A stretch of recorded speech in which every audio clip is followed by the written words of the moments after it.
Hi, everybody. It's Tanya. I wanted to talk to you about loving yourself. And you can tell me, oh, I like myself just fine. And, I'm happy with me. I don't need to talk about it. Okay. But if you ask any person who they love, they'll start naming mom, dad, my kids, my dog. But where's you? Why aren't you on that list too? For me personally, I'm 47, and I can honestly say for most of my life I didn't love myself.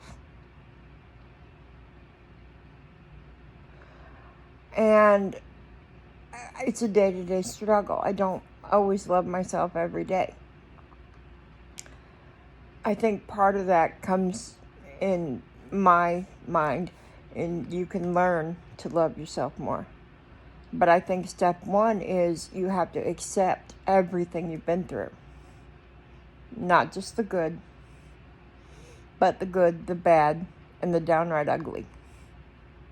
You have to accept the times someone hurt you, but you also have to accept the time you hurt someone else.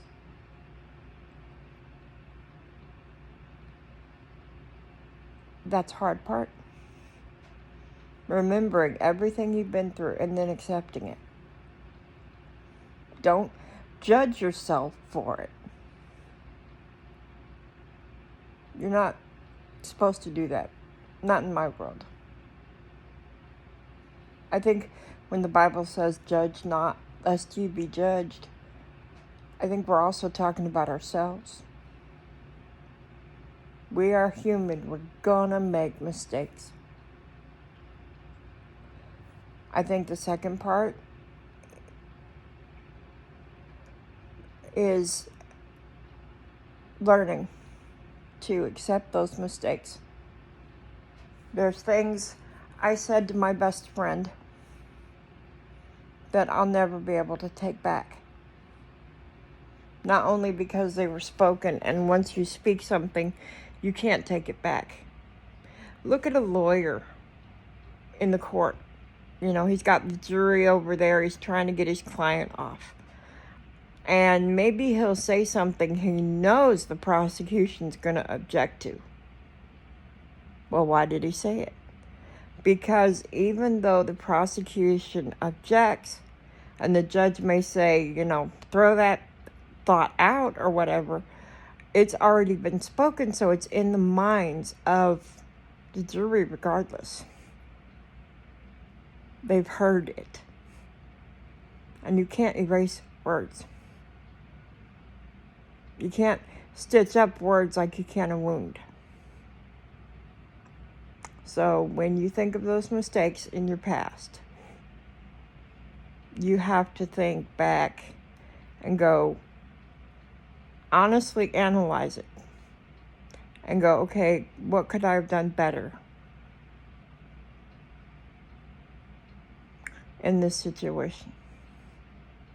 And learn from it to improve next time.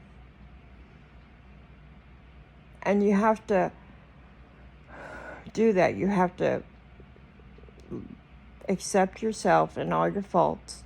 You have to learn from yourself and your actions and all your faults, just like you can learn from watching other people.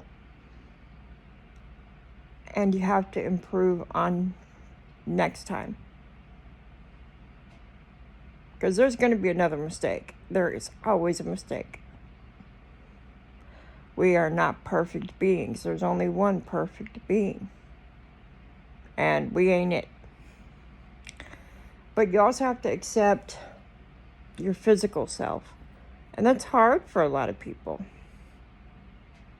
Some people don't like their curly hair. I've been there. Some people, they can pull. I want you to write a list. Tell them. And I want you to write good things on this side of the paper about yourself and Bad things on this side of the paper. Which list is going to be longer? Which list should be longer? They're not the same.